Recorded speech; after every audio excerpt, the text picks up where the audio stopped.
Speaking of winning bets, though, before we get to the Thursday nighter, because it's a very interesting Thursday nighter, I'd like to Big think time. here.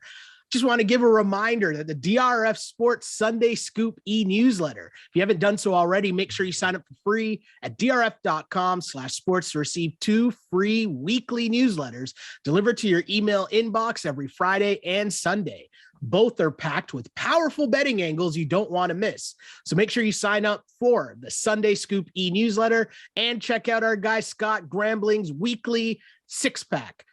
The 6-pack was winning again this week, by the way, just giving that the extra plug, but make sure you check that out. Plus Scott's in-depth game previews, all of that and more, drf.com/sports. We've got you covered for everything you need to know from your betting angles. Now, as we look towards a Thursday night football matchup, okay, Chiefs, I've seen this up to 4 now, 4-point favorites on the road against the Chargers. And this is one of those themes because we're into week 14 now, and I got to kind of figure out, okay, what have I been riding? Do I need to kind of break off of? And, we talked about the Packers, we talked about the Cardinals. The Chiefs are definitely one of these teams where my initial lean is obviously I got to take the points at home on a Thursday with the Chargers. But I will say the Chiefs are making me kind of nervous in terms of are they quote unquote back? Because their defense is kind of falling into place right now.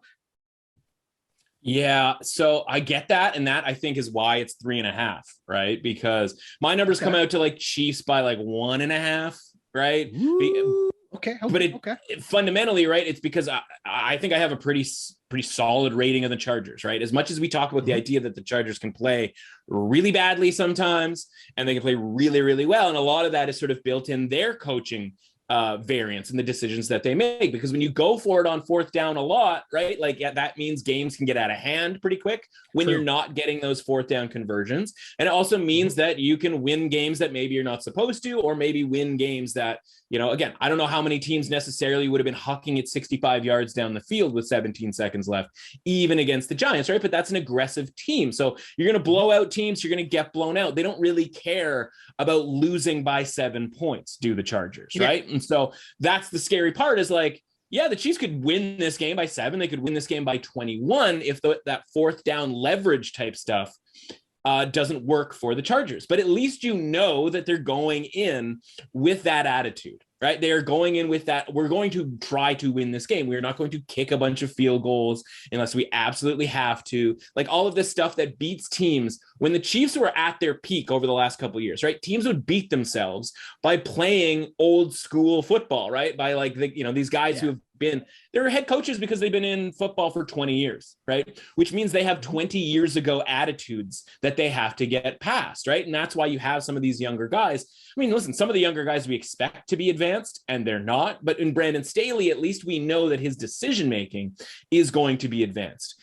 Now, from a football side of things, we're going to need Keenan Allen in this game, right? That's a key element when it comes to converting 3rd downs. A pretty key element when it comes to converting 4th downs, right?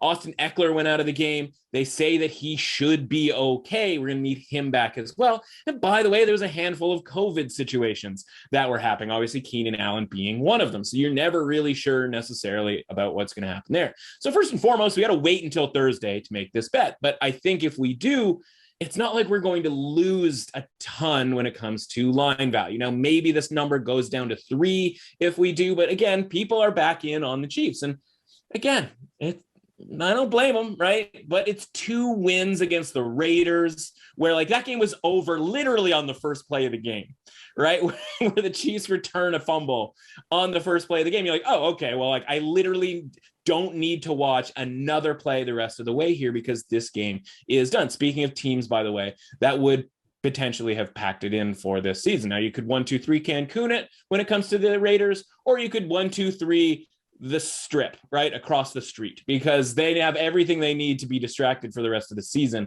especially some of these guys who don't necessarily live in Las Vegas now have a month of just kind of finishing off the season and doing whatever they want to do. So all that is to say, the number here screams a bet on the Chargers, right? That's just kind of standard stuff. And it's not hard to understand, right? Because the Chiefs, people are getting very excited about the Chiefs, et cetera, et cetera.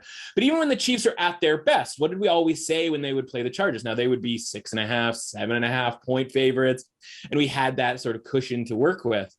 We'd always say, like, even the worst Chargers teams, the Anthony Lynn Chargers teams who made bad decisions from a coaching standpoint, we would say the defense is capable, right? Like the scheme of the defense is the thing. And it's a lot of teams have copied that Chargers defensive approach against the Chiefs. And that's why the offense hasn't been that great. And as much as the 48 or whatever points they scored, like you can look at the numbers, right? Like it's not like Mahomes had 400 yards passing and it was whatever. It was a lot of just Raiders screwing stuff up, short fields, really basic plays that would go for long yardage. The Chargers can stop that. Like that's what we know what the Chargers can do defensively, and offensively they can keep up with the Chiefs. And so I think this is very much like Bills Bucks, where you're going to want to play the Chargers plus 3.5 because it probably shouldn't be plus 3.5. Now, does that guarantee you anything? As we know from just basically the last hour of conversation, no, of course it doesn't. Right. But like, that's where I think the value is. And that's where that's the bet that you have to make here and just kind of hope for the best. Now, again, we can wait, because I don't think the line's moving all that much. And if it does, I think it's probably a pretty good sign that the Chargers are live to win this game. Like we kind of, have to keep that in mind. But you need to know who's in the lineup, right? Bosa, is he okay? Eckler, is he okay? Keenan Allen, is he going to be allowed to play in this game? Is he going to test negative enough to be able to do so? And so I think I'm really excited about this game. This game's going to be outstanding. I don't have to tell anybody that, right? The division is on the line. And by the way, like we talked before the season on this podcast, Chargers plus 650 to win the division. And if if I'd said, it'll come down to one game at home, even with them as underdogs, what's the money line right now? Plus 150, plus 160, right? You're sitting there with a division ticket at plus 650. This game might not necessarily clinch it, obviously, but lock it up as far as, listen, the Chargers have the Texans still on the schedule. They have a home game against the Broncos still on the schedule. They have a road game against the aforementioned Raiders still on the schedule. Like if you have a division ticket on the Chargers, that's what this game, this game is going to decide that by and large. And you're sitting there with a plus 600 type of a ticket instead of the money line at plus 150. So again, win or lose, you are in great shape when it comes to that ticket.